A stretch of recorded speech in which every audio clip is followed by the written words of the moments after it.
Muy bien, bienvenidos a todos. Mi nombre es Pablo Godino y vamos a desarrollar en esta ocasión el segundo módulo de álgebra o herramientas matemáticas 1.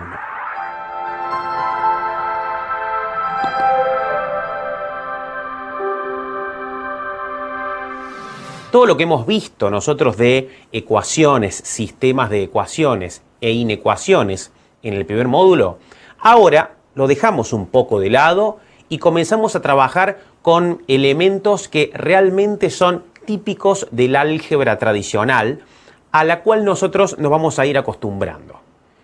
Si la cámara me acompaña, observen la placa con nuestro esquema conceptual para ver los temas fundamentales que vamos nosotros a desarrollar hoy.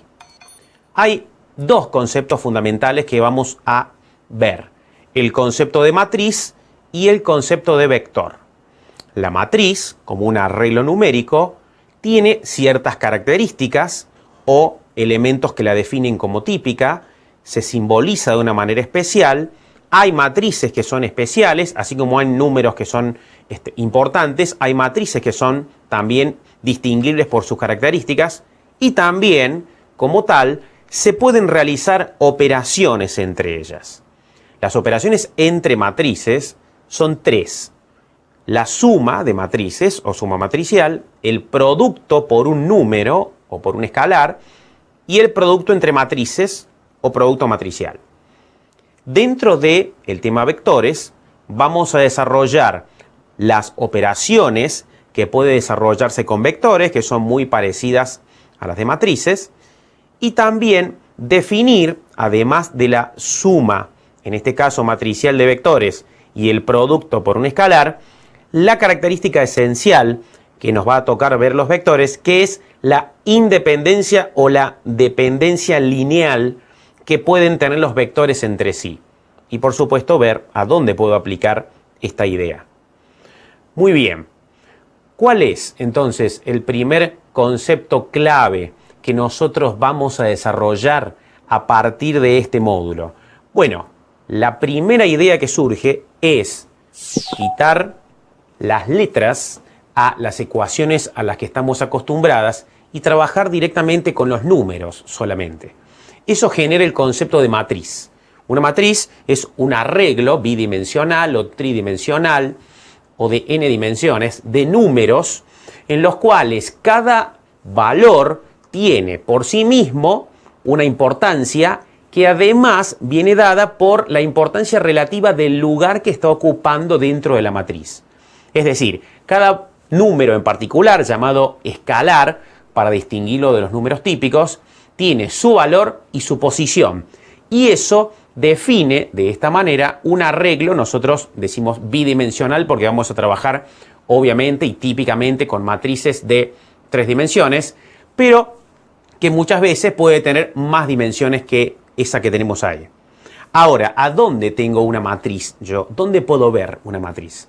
Si nosotros nos vamos a un cajero automático y yo digito los botones que tengo en la pantalla, esa pantalla está asociada a una matriz. La máquina interpreta la posición relativa del botón que yo estoy utilizando para que eso de alguna manera configure la acción que yo voy a hacer en el cajero. Si yo utilizo una computadora con un monitor, una pantalla LCD o LED o del tipo que quieran, estoy dentro de la pantalla viendo una configuración de píxeles, de elementos de pintura que configuran la imagen, y cada píxel tiene, además de su valor propio, que genera un color, un punto determinado dentro de la matriz. Así que en realidad, cuando estoy viendo yo la pantalla de una computadora, estoy viendo una matriz. Así también las viejas impresoras que venían, que se llamaban impresoras de matriz de puntos, como también en los viejos cedulones de impuestos, se generaban a partir de una matriz de elementos que generaban las letras y los números. En general, la matriz es un concepto muy utilizado. La película Matrix está basada en una matriz tridimensional, si ustedes quieren verlo también así. Y esa idea nosotros la tomamos desde el punto de vista matemático y la desarrollamos en un ejercicio para que veamos cuáles son las virtudes y ventajas de considerar una matriz por el estilo. El segundo concepto clave que nosotros vamos a considerar en este caso dentro de este módulo es la clasificación de matrices. Las matrices en general pueden ser rectangulares o cuadradas, de acuerdo a que tengan igual número de filas y de columnas o que no lo tengan. Ahora, todas las matrices que sean cuadradas, se dice que tienen una diagonal principal que va formando una fila precisamente desde el primer elemento hasta el último, o una diagonal secundaria que es la generación inversa. Ahora bien, dentro de estas matrices cuadradas, a su vez, nosotros podemos tener cierto tipo de matrices especiales, como por ejemplo la matriz diagonal, que es aquella en la cual los elementos no nulos forman una diagonal o están por encima de la diagonal principal o por debajo de la diagonal principal, formando una matriz triangular superior o una matriz triangular inferior. Cuando yo tengo una matriz diagonal puramente dicha, quiere decir que solamente los elementos de la diagonal principal pueden no ser nulos y el resto de los elementos vale 0. Ahora, si todos los elementos de la diagonal principal de una matriz cuadrada valen todos iguales, esa matriz se denomina escalar. Y además de eso, si una matriz escalar, que es a su vez una matriz diagonal, que es a su vez una matriz cuadrada, y todos los valores de esa matriz escalar valen 1 en su diagonal principal y 0 en el resto de los elementos, estoy mostrando una matriz identidad. La matriz identidad se considera el 1 de las matrices. Cuando yo multiplico una matriz cualquiera por la matriz identidad apropiada, dadas las características que debemos tener, como resultado obtenemos la misma matriz original. Por otra parte, existen otras matrices especiales como la matriz nula, que es una matriz en la cual todos los elementos valen 0 y vendría a ser el 0 de las matrices de alguna manera. Si yo sumo a una matriz cualquiera una matriz nula, mi resultado es la matriz original que estaba sumando, siempre y cuando cumpla las características de lo que estoy pensando en sumar, es decir, que cumplan las características de suma de matrices. El tercer concepto clave, cosa que nos lleva a lo que estamos diciendo automáticamente esto, es el tema operaciones con matrices. Entonces, me detengo solamente en las condiciones clave que yo necesito para realizar las operaciones con matrices. Son muy fáciles en realidad, como pueden ver en el apunte hay ejemplos de todo tipo, pero ¿qué es lo que debe cumplirse en el caso de que yo quiera sumar dos matrices? Si quiero sumar dos matrices, lo que tengo que tener en cuenta es que deben tener el mismo orden o la misma cantidad de filas y de columnas. Esa es la única restricción. ¿Qué pasa si quiero multiplicar una matriz por un número o realizar un producto escalar? Bueno, no tengo que cumplir ninguna condición. Es una especie de super propiedad distributiva en la cual el número queda multiplicado por cada uno de los escalares de la matriz que quiero multiplicar. ¿Qué pasa si quiero multiplicar dos matrices? Concepto importantísimo, la cantidad de filas de la primera matriz, en este caso, debe ser igual a la cantidad de columnas en la segunda matriz. O la cantidad de columnas igual a la cantidad de filas. Si la disposición de matrices que ustedes pueden ver muestra esa idea, se van a dar cuenta allí que la cantidad de columnas, si yo quiero multiplicar la matriz A por la matriz B, la matriz A de 3 por 4 puede multiplicarse por una matriz B de 4 por 7. ¿Por qué? Porque la cantidad de columnas de A, la cantidad de columnas de la primera matriz, debe ser igual a la cantidad de filas de la segunda matriz. Esto, por supuesto, hay que verlo en vivo e indirecto, por lo cual recomiendo que tengan ahí a mano una resolución para que la puedan ver, ya que esto es, a título informativo, un repaso. Pero si pudieron ver esta operación, la operación en realidad más complicada de todo este módulo, es la forma en que nosotros multiplicamos matrices. Por otro lado, un vector es aquel que forma una matriz de una sola fila o de una sola columna. Entonces, en realidad, las mismas operaciones que yo tengo para las matrices sirven para los vectores. una alineación de números en fila o en columna representa un vector. Y sobre todo el concepto importantísimo asociado a los vectores es el de dependencia e independencia lineal, diciendo que dos o más vectores son linealmente independientes si para lograr la combinación lineal de ellos y obtener el vector nulo, solamente lo puedo hacer a través de escalares nulos. Muy bien, si dos o más vectores son linealmente dependientes, quiere decir que la combinación lineal de ellos, que resulta como vector nulo, puede realizarse a través de escalares no todos nulos.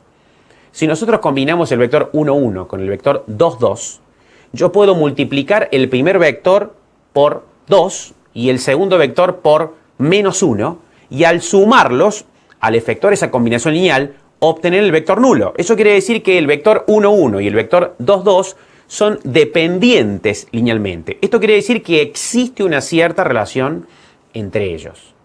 Muy bien. Cuando nosotros definamos a partir de ahora la situación problemática, vamos a ver de qué forma hemos desarrollado estos temas.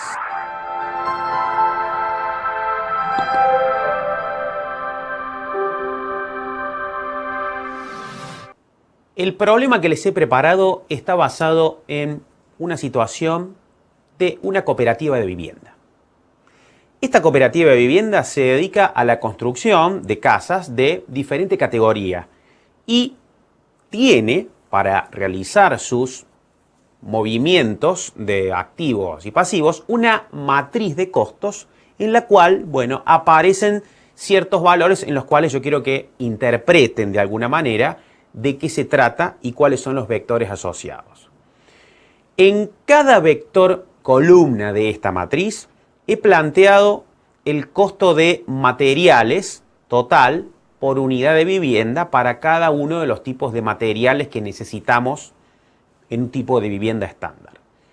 Y en cada vector fila he determinado las diferentes tipologías de vivienda de acuerdo a las necesidades que cada uno quiera y de acuerdo a las virtudes de cada una, planteando 4 tipos de vivienda en 4 filas, es decir, la vivienda económica, categoría D, la vivienda estándar, categoría C, la vivienda familiar, categoría B, y la vivienda de mayor calidad y la más cara, la vivienda deluxe, categoría A, sumando a lo que venimos diciendo. Ahora, si nosotros tomamos cada una de las filas que tenemos con las viviendas y cada una de las columnas asociadas a los ítems y elementos que yo necesito, la matriz que conforma los datos, que relaciona las filas en este caso y las columnas, se presenta a continuación, donde los valores que yo tengo como escalares representan para cada categoría de casa y para una casa, la cantidad en pesos que necesito de gastar para la construcción de una casa de tal categoría. De tal manera, si están viendo esto en pantalla, si quiero construir una vivienda económica de categoría D, necesito 40.000 pesos en materia prima de madera, o necesito 14.000 pesos de pintura para una habitación, para una casa en total, o si quiero construir una casa de lujo, una casa categoría A, necesitaré 83.000 pesos de mano de obra para que eso quede completado y construir una casa. Ahora, todos los valores que están ahí referenciados, esta es la matriz clave con la que nosotros vamos a trabajar y de hecho la pueden copiar, pero también va a estar en pantalla para que la puedan ver a medida que el ejercicio se desarrolla. Tiene asociados en cada fila, y eso es lo importante que quiero que vean, en cada una de las filas un concepto clave, en este caso una categoría de vivienda, y en cada columna un concepto que se refiere a lo que yo necesito en dinero para construir una vivienda de ese estilo. Entonces, en los vectores columna tengo hierro y acero, madera, vidrio, pintura, accesorios y por último la mano de obra. A partir de aquí, y teniendo en cuenta esta matriz y esta disposición matricial que he elaborado, Vamos a responder las siguientes preguntas. Fíjense, se desea saber, pregunta 1, ¿cuál es el valor total de costo de construcción de cada tipo de vivienda? Si yo tomo los valores aislados, acá empieza a resurgir el valor tremendo de la idea de matriz. Si yo no tuviera los valores de alguna manera encasillados, recuadrados, ordenados dentro de una matriz, esto se vuelve más incómodo en el traslado de la información al cálculo que debo hacer. Ahora, como la matriz como tal ya me arma un montón de información y me tira conceptos asociados a las filas y a las columnas, es ahí donde debo empezar a valorar el concepto de una matriz como algo en el cual el arreglo bidimensional tiene su importancia, aparte de hacer un cálculo común. Entonces, si ustedes observan, en este caso, la matriz original, si yo sumo los valores que tengo en cada vector fila, ya tengo el costo de construcción total de cada tipo de vivienda. O sea que ahí yo podría agregar ese valor como un nuevo ítem o un nuevo vector columna con los valores totales. Por supuesto que en este caso una planilla de cálculo viene fantástico para hacer una cosa como estas. Nosotros vamos a hacerlo de alguna manera artesanal para que se vea, pero siempre valorando el concepto de matriz como un todo. Pregunta 2. Si se construyeran 10 viviendas de cada tipo, ¿cuál sería el presupuesto de mano de obra necesario? Entonces, acá tengo que hacer dos cosas. Tomo el vector columna que representa la mano de obra, debo averiguar cuál es ese valor total y luego multiplicarlo por 10 para obtener el resultado previsto y tener en eso un presupuesto anticipado. Pregunta 3. Sabiendo que cada vivienda se vende con un porcentaje de ganancia del 20% sobre el valor del costo total que nosotros podemos establecer en el primer punto, ¿cuál sería la ganancia si se venden 15 viviendas familiares? Entonces, aquí tengo que tomar también un vector fila, ver el costo, calcular la ganancia y a partir de ahí calcular de acuerdo a la cantidad de viviendas cuál sería la ganancia total. Todo asociado, por supuesto, siempre a la misma matriz. Pregunta 4. Suponiendo que contamos con todos los materiales necesarios para comenzar la construcción de 8 casas económicas y 3 casas de lujo. Cuando yo digo esto, quiero que se imaginen en la matriz automáticamente cuáles son los vectores fila o los vectores columna que yo estoy utilizando. Esa es la forma de mentalizarme y utilizar el concepto de matriz para organizar lo que yo quiero hacer. Entonces, tengo 8 casas económicas, primera fila, 3 casas de lujo, última fila. ¿Cuál es el capital que hemos invertido hasta el momento sin contar la mano de obra? Eso quiere decir que los vectores fila que debo considerar no son completos, sino sin la utilización de mano de obra, siempre viendo esa idea. Y, finalmente, pregunta 5, con la ganancia de la venta de 17 casas o viviendas categoría estándar, hemos comprado un capital en madera para otras casas. La pregunta es, ¿a cuántas viviendas familiares yo puedo abastecer si hago el intercambio de la ganancia de las 17 casas de categoría estándar a la materia prima en madera de viviendas familiares?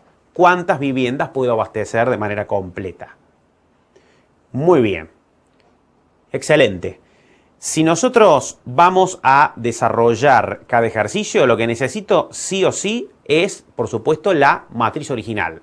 A partir de ahí, tengo que ir viendo, recuadrando, desarrollando qué cosa tengo que ver en cada uno de los ítems. Con las 5 preguntas y con la matriz que tenemos aquí, los invito a trabajar para que resuelvan este ejercicio y nos vemos en un rato a ver cómo les fue.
Muy bien.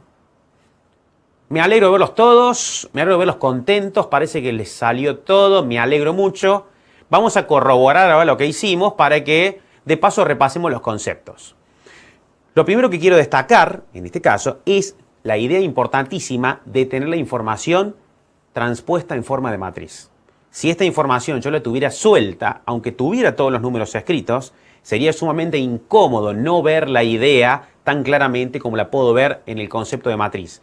Este es el concepto que a mí me tiene que quedar para que yo lo pueda utilizar después en otro momento. Las operaciones que puedo hacer con ello, las combinaciones lineales, etcétera, surgen de la idea primigenia de interpretar algo con el concepto de matriz. Eso es lo que valoramos y para eso vamos a la primera parte de nuestra resolución. Observen, nuestra primera pregunta decía, ¿cuál es el costo total de construcción por cada uno de las tipologías de vivienda que nuestra cooperativa fabrica? Entonces, lo que tenemos que hacer directamente era sumar cada uno de los vectores fila y con eso provocar un nuevo vector columna donde aparece el valor total. Si sumamos la cantidad de hierro y acero de la casa categoría D, más la madera de categoría D, más vidrio de categoría D, más accesorios de categoría D, más la mano de obra, me da un total de 134.000 pesos que podría tomarlo como el costo total de lo que tengo acá en este caso. ¿Tá? X, los valores son estimativos, por supuesto, y no tienen o pueden representar una cantidad en pesos o en la unidad monetaria que corresponda. Ahora, dentro de los valores, haciendo exactamente lo mismo con la categoría C, si sumamos todos los elementos del segundo vector de la categoría C, 20.000 más 48.000 más 39.000 más 23.000 más 10.000 más 45.000, me da un total de 185.000. Para la categoría B, 260.000, para la categoría A, 341.000. Esto era simplemente todo lo que tenía que hacer en la primera pregunta. Entonces, si yo planteo esto, como lo vemos ahí planteado, como un mismo vector, yo podría saber inclusive cuánto me demanda a mí fabricar una casa de cada tipo, sumando simplemente esos valores así directamente como están. Eso es una ventaja, digamos, de ver y además, donde la matriz se observa, se pueden comparar inclusive valores y porcentajes de cada ítem. Por supuesto que a mayor categoría de vivienda, más caros son los insumos que necesito y también la mano de obra debe ser más especializada. Vamos a la segunda resolución. En la resolución número 2, que nosotros habíamos planteado, nos preguntábamos cuál es el costo total de mano de obra de 10 viviendas, en este caso, de cada tipo. O sea, para 10 viviendas en total, de cada tipo, o sea, 40 en total, ¿cómo hacemos para calcular el costo de mano de obra?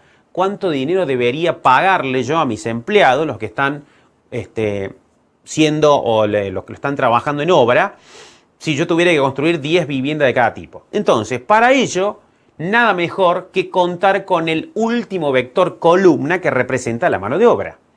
Entonces, simplemente el cálculo que había que hacer es el siguiente. Observen en la placa, por favor. Suma de los escalares del último vector columna. 34.000 más 45.000 más 65.000 más 83.000 me da un total de 227.000 pesos, dólares o unidades monetarias, de lo que quieran tomarlo, para pagar la mano de obra de la construcción de una casa de cada tipo.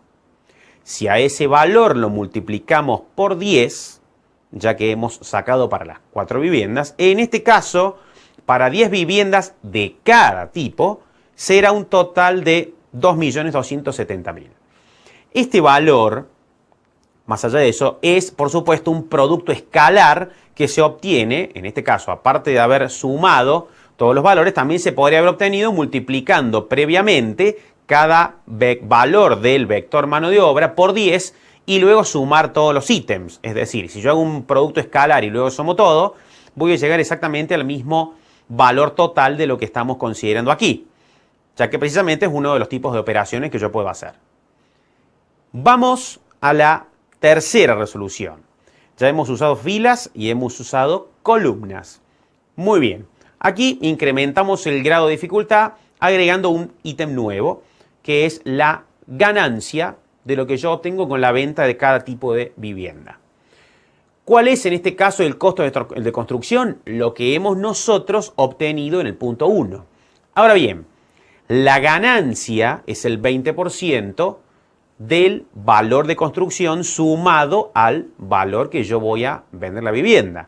Entonces, de cada uno de los totales de costos de construcción, le agregamos el 20%, lo separamos y con eso tenemos la ganancia de cada tipo de vivienda. Por lo tanto, si vendo una vivienda de categoría económica, estoy teniendo una ganancia de 26.800. Si vendo una vivienda de categoría estándar, tengo una ganancia de 37.000. Si vendo una casa categoría familiar, mi ganancia es de 52.000. Y si la cooperativa vende una casa deluxe, la ganancia es 68.200. Ahora, ¿cuál es la ganancia si yo vendo 15 viviendas o casas de tipo familiar? Muy bien, con este nuevo vector, lo que quiero que valoren, sobre todo aquí también, es la disposición en filas o en columnas. Esto podría estar perfectamente al lado de los vectores columna que hemos situado abajo. Por una cuestión de espacio y comodidad lo estoy mostrando así simplemente arriba, pero este mismo vector ganancia podría representar la ganancia que tengo en cada uno de los tipos de vivienda. Entonces, muy fácil es multiplicar en este caso por 15 para obtener un total de 780.000 que corresponde a la ganancia por la venta de 15 viviendas tipo familiar. Excelente. Bien, así me gusta que les haya salido a todos el cálculo y que no tengan problemas con esto. En este caso, la prolijidad y el orden me ayudan muchísimo en esta parte al menos de la materia o el curso, porque precisamente la disposición en filas y columnas debe ser lo más prolija posible. Vamos a la resolución número 4. Veamos, el costo de materiales de una vivienda económica representa sumar el vector fila de vivienda económica, el primer vector fila, sin contar la mano de obra. Si sumamos entonces, viendo la matriz original, 10.000 de hierro y acero, 40.000 de madera, 32.000 vidrio, 14.000 pintura, 4.000 en accesorios, me da un total de 100.000 pesos, dólares o lo que sea, como costo de materiales discriminados de la mano de obra que es aparte. En la vivienda deluxe tendré para el último vector fila la suma de todo el vector excepto el último ítem de mano de obra, cosa que me da a mí un total de 258.000.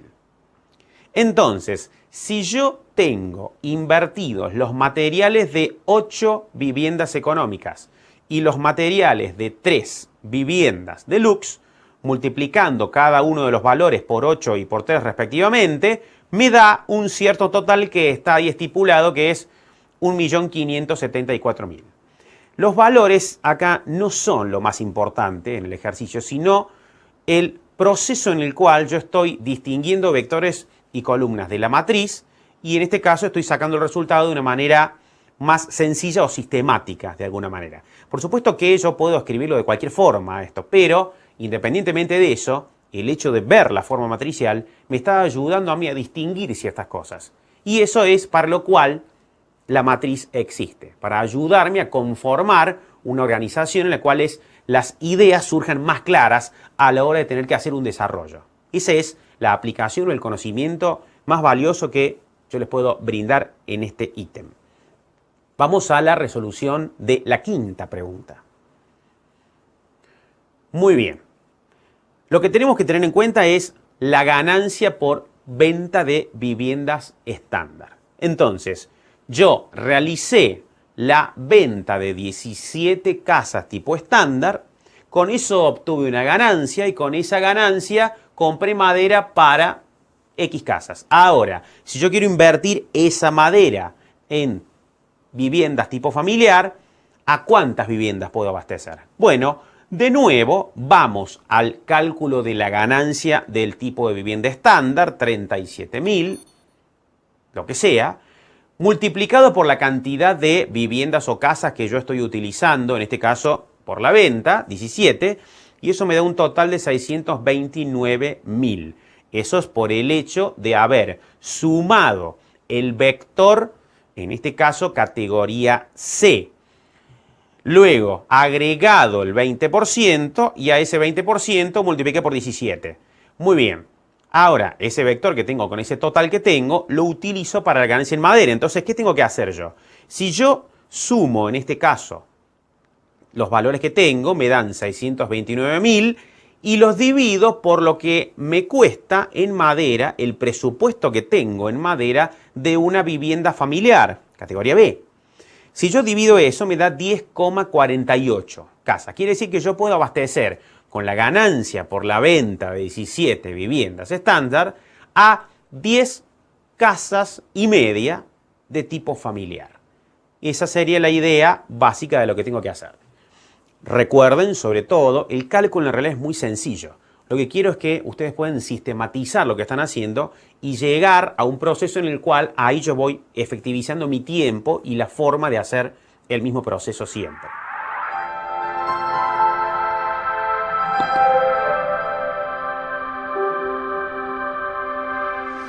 Vamos a efectuar algunos ejercicios de prueba para que aprovechemos esto que estamos desarrollando y para que hagamos algunas aplicaciones específicas sobre esta situación problemática. El ejercicio 1 que les he preparado dice así. Si consideramos las variables A, B, C y D, tomándolas como 4 variables desconocidas, y asumimos que esas variables son las diferentes cantidades de viviendas de cada tipología que nosotros construimos, ¿cuál es la ecuación que representa el costo de mano de obra, teniendo en cuenta que la cantidad de viviendas que yo voy a construir de cada tipo no lo sé? Muy bien. ¿Cuál es la opción A? Voy a leer las opciones y, mientras tanto, ustedes vayan viendo qué les parece como opción correcta. Opción A, 10 por A más 20 por B más 30 por C más 40 por D. Eso quiere decir, o sea, si yo tomo el vector mano de obra, quiere decir que tengo 10.000, esto está en miles de unidades, miles de pesos. 10.000 por la cantidad de viviendas categoría A, más 20.000 por la cantidad de viviendas categoría B, más 30.000 por la cantidad de viviendas categoría C, más 40.000 por la cantidad de viviendas categoría D. Esto es una ecuación de 4 variables. El vector en este caso, si tiene la matriz armada, por supuesto, nos puede ayudar totalmente para que lo vean. Necesitan la matriz para que la puedan ver. Opción B, 40A más 30B más 20C más 10 por D. Y ya debería ser D. Opción C, 83A más 65B más 45C más 34.000 D. Acuérdense que esto está expresado en miles para no complicar la ecuación. Opción D, 34A más 45B más 65C más 83D. Aunque yo no tuviera la información a mano, por lo menos hay alguna de las ecuaciones que yo podría descartar de entrada. ¿Por qué digo que podría descartar? Y porque nosotros sabemos, evidentemente, que a mayor categoría de vivienda es más elevado el presupuesto de mano de obra calificada que yo necesito. Entonces, en este caso, debe ser ilógico suponer, como plantea la opción A, que me va a costar solamente 10.000 pesos de mano de obra construir una casa categoría A y 40.000 pesos construir de mano de obra, construir una casa categoría D. Por lo tanto, seguramente los coeficientes que acompañan al valor de A tienen que ser lo más alto posible. Entonces, con eso estaríamos descartando la opción A y la opción D. Entonces, en este caso, muy fácil de ver el vector, si yo distinguiera, en este caso, el vector columna que representa la mano de obra, yo vería que 83.000 por A, más 65.000 por B, más 45.000 por C, más 34.000 por D, teniendo en cuenta la cantidad de casas de cada uno, sería la ecuación que me define el costo total de mano de obra que necesitaría para construir la cantidad de casas que yo quisiera. Opción C es la correcta. Muy bien que se dieron cuenta, perfecto. El toque, así me gusta. Que estén siempre bien atentos con esto. Vamos a la segunda pregunta. Se plantea así. El presupuesto completo de materiales de 5 casas deluxe, de 5 casas de lujo categoría A, sin contar la mano de obra, es decir, tomando el presupuesto completo de materiales, o sea, tomando el vector, pero particionando solamente la parte de materiales y eliminando la parte de mano de obra, se quiere transferir, digamos, ya que no se van a construir esas casas, se quiere transferir a la mano de obra de casas económicas. Entonces, ese presupuesto que estaba previsto se quiere transferir de alguna manera, utilizar en mano de obra de casas económicas. La pregunta que nos hacemos es, ¿cuántas viviendas se pueden completar? Para ello, obviamente, necesito la matriz también, ya que con la matriz y el último vector puedo empezar a arrancar por ver cuál era el presupuesto completo de materiales que yo necesito en una casa deluxe. ¿Cuáles son las opciones que tengo disponibles? Opción A, respuesta, se pueden completar 19 viviendas. Opción B, 5 viviendas. Opción C, 38 viviendas. Opción D, 58 viviendas. Más allá de que puedo usar la intuición y el sentido común, acá un simple proceso de cálculo me lleva al resultado correcto. Entonces, tomando la matriz de costos original que hemos utilizado siempre, tomando el último vector fila que corresponde a los costos unitarios para viviendas tipo deluxe y eliminando los costos de mano de obra, tendríamos la suma de 40.000 más 79.000 más 56.000 más 48.000 más 35.000, sin contar la mano de obra que era 83.000. Si sumamos todos esos ítems en madera, hierro y acero, vidrio, accesorios, etc., me da un total de 258.000. Ese es el presupuesto completo de materiales de una casa. Si lo multiplico por 5, esos 258.000 se convierten en 1.290.000. A partir de acá, ese presupuesto lo quiero transferir, convertir en mano de obra. Entonces, si yo sé que la mano de obra calificada que necesito para construir una vivienda económica me demanda en el total son 34.000 pesos o unidades monetarias que sea, dividiendo el valor 1.290.000 por el valor que necesito como presupuesto de mano de obra de una casa, me da el total. ¿Cuál es el total? Sí, perfecto, muy bien. Opción C, 38 viviendas, correcto. Intuitivamente uno podría llegar a pensar un valor, pero por ahí uno empieza a dudar porque los números por ahí no dan. Sin embargo, evidentemente, más que 5 viviendas iba a ser, seguramente. Entonces, por allí tengo que descartar las opciones que yo sé que van a ser ilógicas a la respuesta y ver y llegar a un proceso de cálculo en el cual los valores sean lo más parecido posible a la realidad. Excelente. ¿Vamos? ¿Me han seguido en el proceso? Sí, excelente. Muy bien. Lo están haciendo muy bien. Vamos al tercer ejercicio. Estos son súper fáciles, estos ejercicios. Bueno, excepto este. Mucho cuidado con este. Dice así. Si la ganancia por la venta de 17 viviendas familiares se destina a comprar accesorios, ¿cuántas casas de cada tipo puedo abastecer si se ha repartido la ganancia en 4 partes iguales? ¿Se entiende la pregunta? Es decir, se venden 17 viviendas familiares. Ese valor de venta tiene, por supuesto, el 20% más del costo. Ese 20% de cada vivienda se convierte en un presupuesto que tengo para utilizar. Entonces, eso lo destino a comprar accesorios. Pero ese presupuesto que yo tengo lo voy a dividir en 4 partes iguales. Porque de ahí voy a destinar a la construcción de cada tipo de casa. Entonces, voy a tener un monto para accesorios de viviendas económicas, un monto para accesorios de viviendas estándar, un monto para accesorios de vivienda familiar, etcétera, un monto para accesorios de vivienda deluxe. Lo primero que tengo que percibir y darme cuenta es que no voy a poder hacer con ese monto la misma cantidad de casas o comprar los accesorios para la misma cantidad de casas, porque evidentemente cada tipología de casa demanda un presupuesto en accesorios diferente. Aunque los montos son iguales, la cantidad de casas que yo voy a hacer no son iguales. Bien, entonces, vamos a nuestra primera etapa. Vivienda familiar. Entonces, tenemos, si sumamos los costos totales en el vector, en el tercer vector sobre vivienda familiar, tenemos un total de 260.000.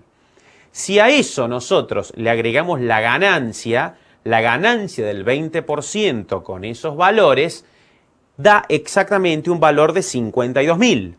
Eso es lo que yo gano por el hecho de haber vendido una vivienda familiar. Con ese valor que tengo unitario, lo que hago es generar el presupuesto total que tengo disponible, ya que es ese valor multiplicado por las 17 viviendas que tengo disponibles. Entonces, hasta ahí tengo un valor total de, si multiplico el valor, 884.000 pesos o unidades monetarias o lo que sea. Esos 884.000 pesos los divido en 4. Eso me da un valor de 221.000 pesos para cada vivienda. Con esos 221.000 pesos debo comprar accesorios para cada tipo de vivienda. ¿Cuántas casas puedo abastecer de cada tipo? Opción A, 6 viviendas de lujo, 11 viviendas familiares, 22 viviendas estándar, 55 viviendas económicas. Opción B, 55 viviendas de lujo, 11 viviendas familiares, 22 viviendas estándar y 6 viviendas económicas. Opción C, 22 viviendas categoría A, 6 viviendas categoría B, 55 viviendas categoría C, 11 viviendas categoría D.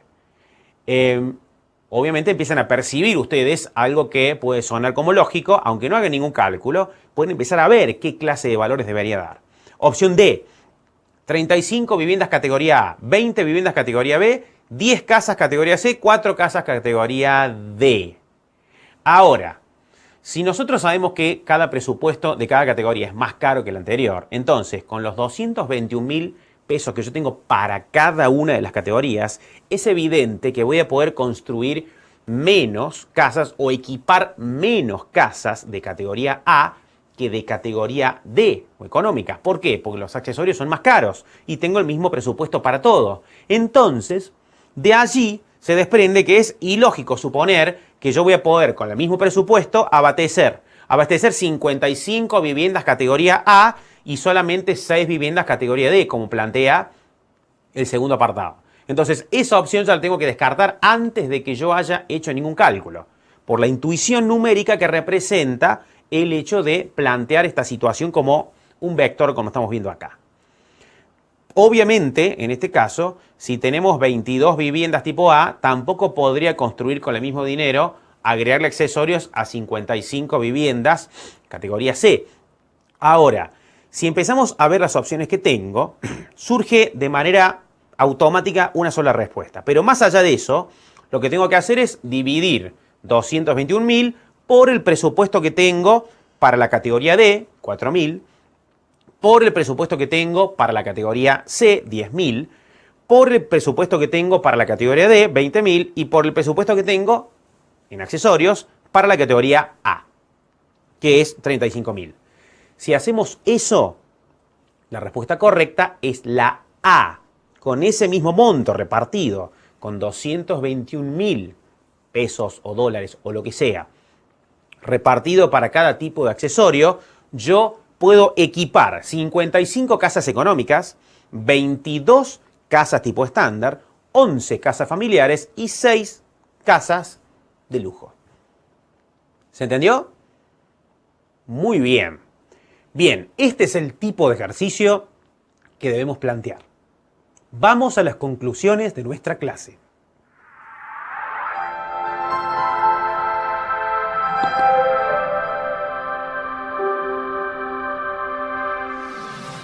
¿Cuáles son las conclusiones que quiero que tomen como referencia para este módulo. Primero, fundamental, la utilización de matrices en la vida real para solucionar problemas como yo los quiera ver. Y de aquí solamente esto depende de la imaginación de cada uno. Luego, diferenciar entre una matriz y un vector como ítems diferentes, los vectores como parte de matrices, y luego definir operaciones, en las cuales nosotros trabajamos con las más fáciles, en realidad, en definitiva, para que el ejercicio sea más ameno, pero puede haber otras operaciones implicadas dentro del cálculo que formen parte de cálculos más complicados, de acuerdo al tipo que yo sé. Pero digamos, la utilización de matriz en la vida real es una parte que nosotros tomamos permanentemente, aunque no nos demos cuenta. Cuenta la historia, una anécdota, que Carl Gauss, de hecho, que lo vamos a nombrar más adelante como el creador de un teorema y un método muy famoso de resolución de sistemas de ecuaciones, que se considera también un gran personaje matemático dentro de la historia, a la edad de 7 u 8 años, estaba, junto con sus compañeros, digamos, alborotando el grado, y la señorita dice: chicos, tranquilos todos, quiero que se pongan a sumar todos los números del 1 al 100, para ver si los podía calmar un poco. Imagínense sumar todos los números del 1 al 100. Entonces, a ver si comienza, en ese caso, levanta la mano Carl Gauss y la señorita le dice: sí, ¿qué pasa, tesoro? Ya hice la cuenta, señorita.